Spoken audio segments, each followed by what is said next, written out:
Indefinite integrals. Suppose we have the function f of x equals x squared, and we want the area under the function from x equals 0 to x equals 3.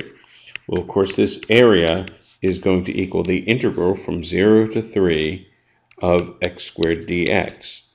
And as we've learned, this is called a definite integral. And so the way we figure this out, according to the fundamental theorem of calculus, we find the antiderivative of x squared. That would be x cubed over 3. And we evaluate this at the two limits. At the upper limit, what we get is x cubed 27 over 3 minus 0.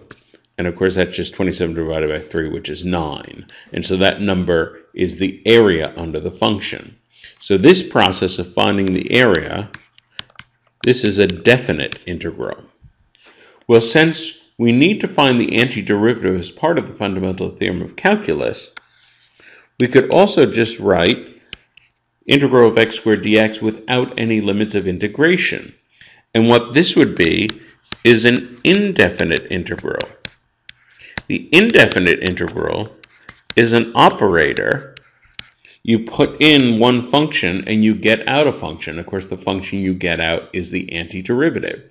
And so the antiderivative of x squared, of course, would be x cubed over 3 plus c.